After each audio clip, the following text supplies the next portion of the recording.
Proverbs 26. I'll read verses 4 and 5.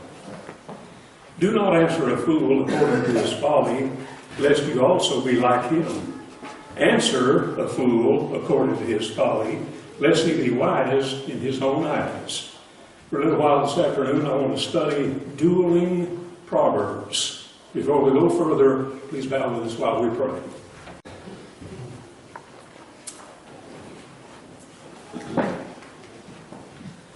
One definition of a proverb is that it is a short sentence of wisdom that is based upon a long experience. I think that's pretty good. Proverbs contain a maximum of meaning with a minimum of words. And all proverbs are like that. They include these qualities of brevity and wit, or bits of wisdom, and they appeal to both the heart and the mind. One of the great values of Proverbs is that they can convey or teach wisdom more easily. They can be understood and retained more easily in the form of a proverb. I want to illustrate this to you. I want to read you a statement. Now, listen to this. Compounds of hydrogen and oxygen in the proportion of 2 to 1 that are without visible movement invariably tend to flow with profundity. Did you get that? Or I could distill that down into a proverb and it would read, still water runs deep. Well, now that's much more easily digested, and I can remember that a little bit more easily than compounds of hydrogen and oxygen in proportion to 2 to 1 that are without visible movement invariably tend to flow with profundity. Another example, it is fruitless to indoctrinate a superannuated canine with innovative maneuvers. Or I could distill that down into the proverb, you can't teach an old dog new tricks. So that illustrates one of the values of Proverbs in that they convey bits or pieces of wisdom in a brief manner that are easily understood and are more easily retained. You know, in fact, many Bible authorities believe that during the great, the time when the children of Israel were taken into Babylonian captivity, 606 BC, the armies of Rome began a 20-year siege of the city of Jerusalem and eventually hauled off the cream of the crop, obviously, and almost all of the Jews over into Babylon.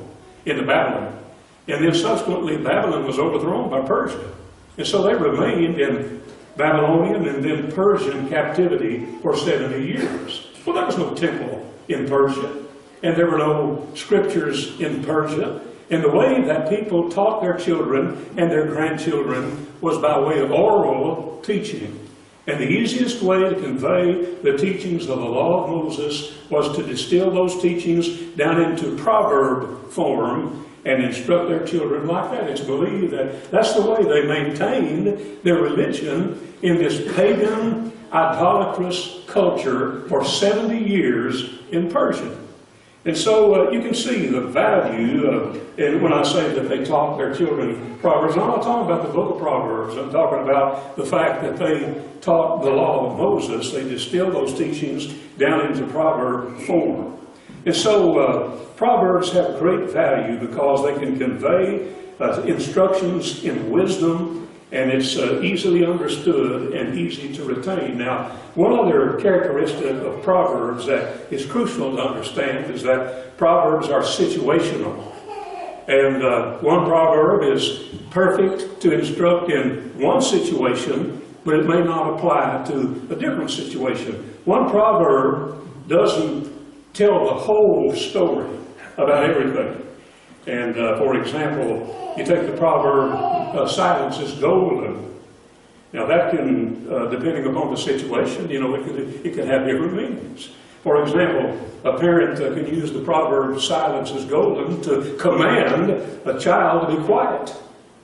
Or it could be used to console a shy person who finds it awkward to come up with anything to say in a conversation, and there are awkward pauses of silence. You can use that proverb to reassure that person and console them. Hey, don't worry about it if you can't think of anything to say. I mean, you know, in many cases, silence is golden. And so it can also be used to express satisfaction or peace of mind. For example, in the stillness of the forest, I've got a dear friend that loves to hunt this time of the year. He pulls his camper out in the middle of nowhere. And he's told me before, he says, you know, Carl, he said, you get up on a beautiful, crisp autumn morning. He said, you step outside your camper, and he said, oh, there's no sounds of civilization. He said, it's just nothing but the peace and the quiet of the forest. He said, it is golden. And then it can also be used as an expression of disgust when you're with somebody that just never takes a breath. I mean, they're a chatterbox, they run on and on, you know, your eardrums take a licking, and you just, hey, please, give it a rest. Silence is golden. So you can see their situation. Depends upon the situation as to what they mean. It can be used as an order. It can be used, the same proverb can be used to console somebody who, is shy and awkward. It can be used as an expression of satisfaction or peace of mind in the stillness of the situation. It can also be used, to express disgust at somebody, that just talks incessantly. And because they are situational, I stated a moment ago that one proverb never tells the whole story, but it depends upon the situation. Sometimes, because they are situational, it appears that maybe a proverb, contradicts other proverbs. For example, you've all heard the old proverb, the early bird gets the worm. And we agree with that. But sometimes the second mouse gets the cheese. And so those seem to contradict each other, but they don't. Now, in one situation, the early bird gets the worm. I mean, you get there first, you get rewarded. But in a different situation, that's not true. In the second situation, it's the second person or the second mouse that gets the cheese. So they don't contradict each other. It just depends upon the situation. We've all heard the old saying, he who hesitates is lost. How many times have I said that when there was just one piece of pizza left on the table? He who hesitates is lost. Yes, but you should always look before you leap. Now, both of those are true. It depends upon the situation.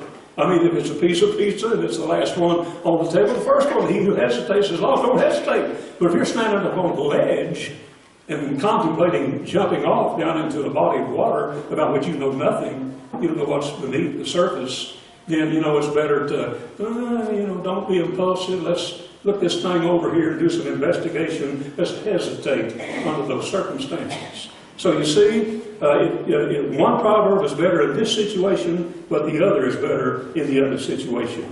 You've heard the saying, you're never too old to learn. I believe that. I mean, unless there's something just absolutely, some sort of disease that prevents it, I don't think you're ever too old to learn. It was Leonardo da Vinci.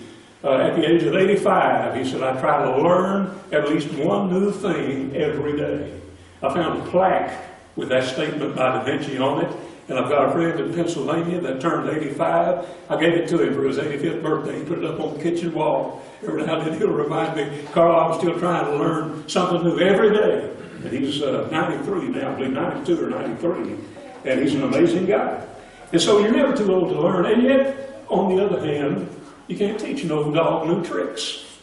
And we've heard that.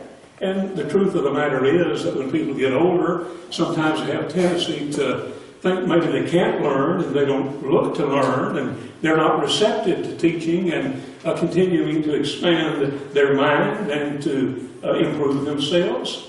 And so in that situation, that's true.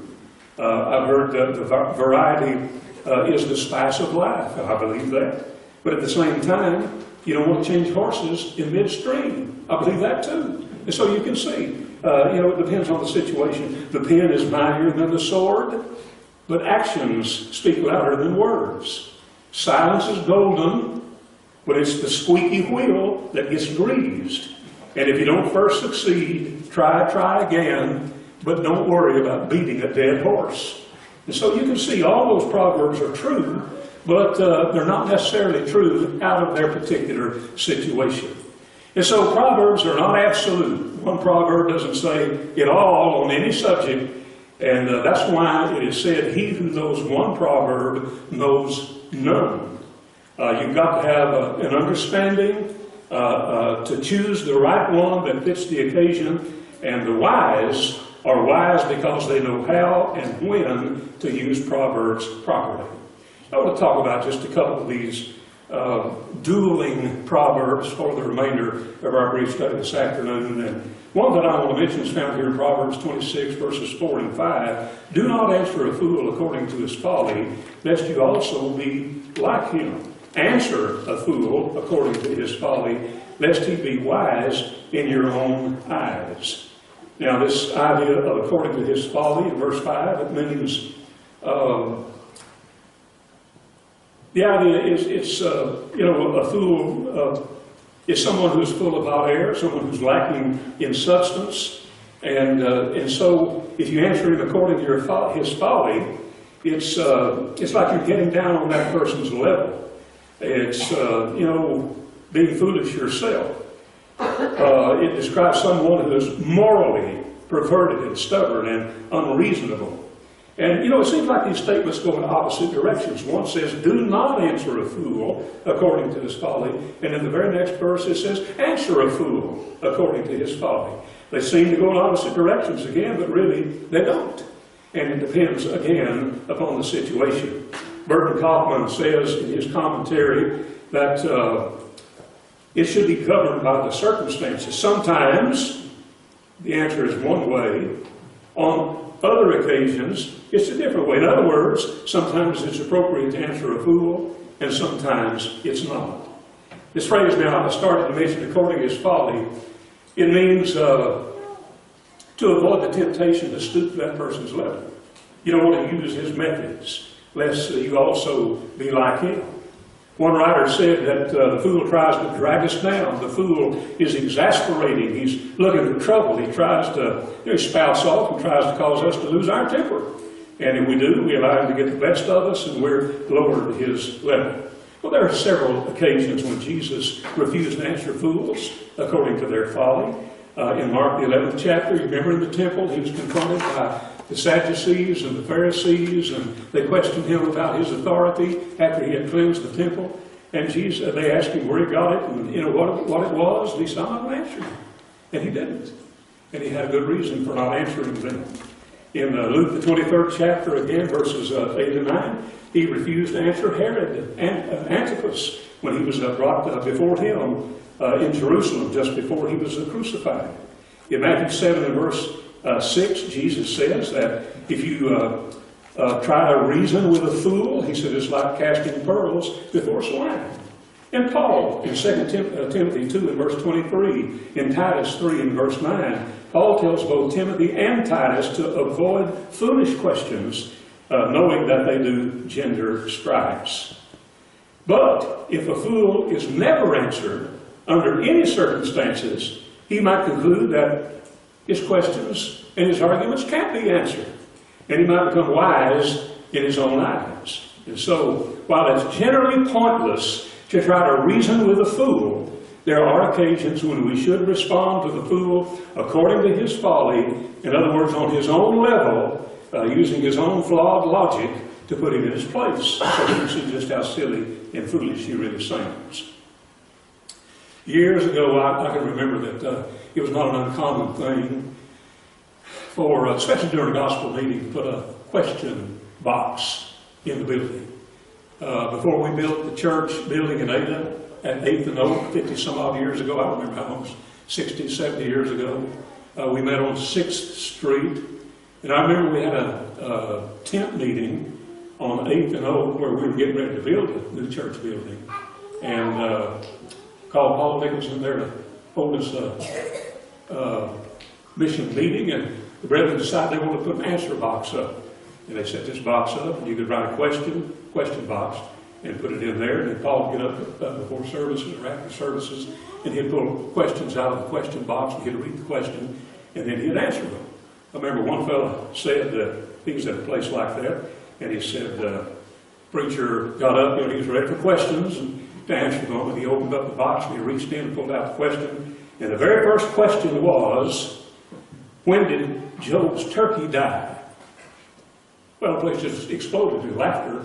Just a roar went up everywhere. I mean, you know the story of Job. Job lost all his possessions. He lost his livestock, his herds and his flocks and his farm animals and so on. And this guy wanted to know, well, when did the turkey die? And everybody's roared with laughter. And the preacher kept a poker face. He had a paper in his hand. He said, well, based on the scratchings on this paper, I'd say he's not dead yet. And there was another roar of laughter that went up. And, the guy had answered the question according to his own folly. And then they got on to serious matters. I've got another, I want to tell you, man, I think this fits. I think it does anyway. I've got a friend, and some of you might know him if I called his name. I'm not going to name him. But he travels a lot. His job, his business causes him to travel a lot. He's a hunter, and a fisherman, really a hunter.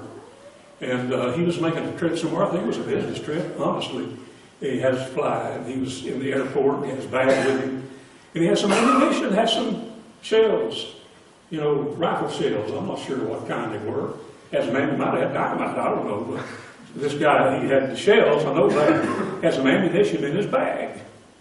And he went up to security, and he threw it on the conveyor belt. Took his shoes off, whatever, put them on the conveyor belt. And they ran through the X-ray machine.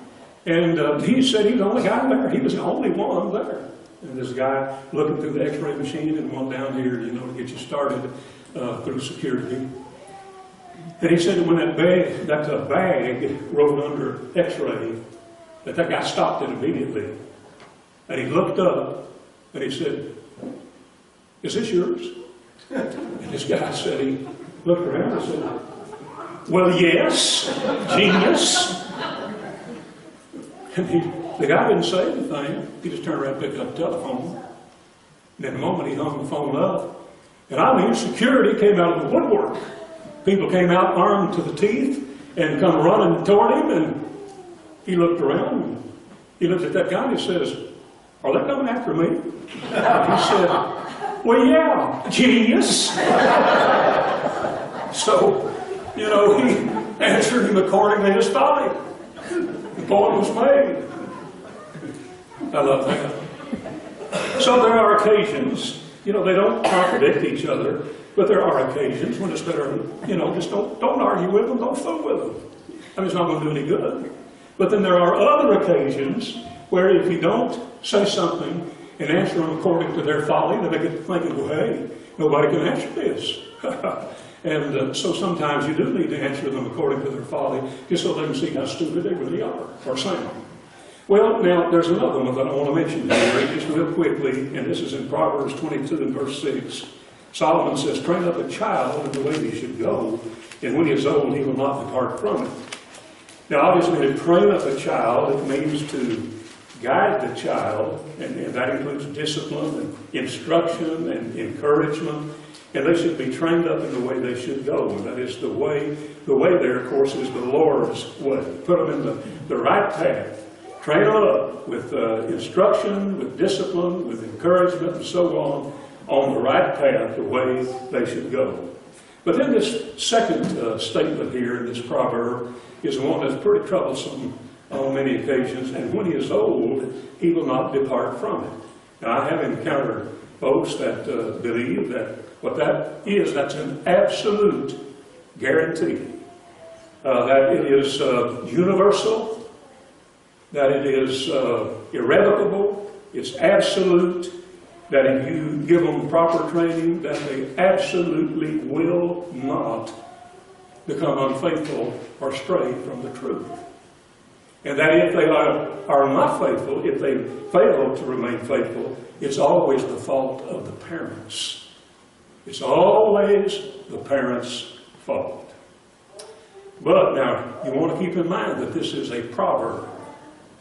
And there could very well be one proverb never makes the whole statement.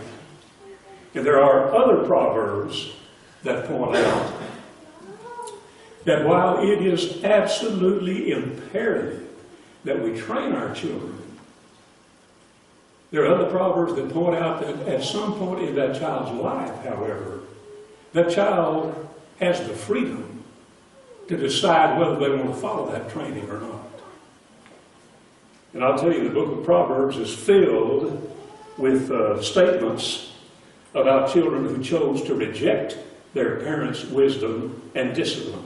For example, in Proverbs 13 and verse 1, Solomon says that a youth can scoff at instruction. In Proverbs 10 and verse 1, the foolish son, and always in Proverbs, the foolish are those who refuse to accept wisdom. The foolish son who refuses to accept wisdom offers nothing but grief to his mother. Proverbs 29 and verse 15, a son's refusal to heed reproof brings shame to his family. In Proverbs 28 and verse 24, sometimes the son not only rebels against the training, but even abuses his good parents. And so, the lesson here, the absolute part of it is that the lessons that are driven home at the crucial stage of childhood will never go away. They'll always remember that training. They'll never forget it. But each generation has to make a decision about whether they want to follow that training or not. I've often heard it said that God has no grandchildren. And that's true. You'll not be grandfathered into heaven based upon the righteousness of your parents. But we're all children. Every generation is either a child of God or not. We're all responsible for our own relationship to God. Well, it begins with dedicating a child to God's best way. And that's why it is wise advice for every parent to train the child in the way that the child should go. Well, in conclusion, Solomon said something about the importance of words fitly spoken. He also said that a proverb in the mouth of a fool is a dangerous thing. And so we need to learn. Wisdom is learning the meaning of Proverbs and also choosing the right proverb for the proper situation. Well, this concludes my brief study on this subject, but we never close with offering the gospel invitation. There may be those here today that have never obeyed the gospel of Christ. If that's the case, we offer you the opportunity now. Believe in Jesus, repent of your sins, confess His name before this audience, and be baptized in water for the remission of sins. If you are a Christian but you strayed away, we urge you to return while we stand and sing.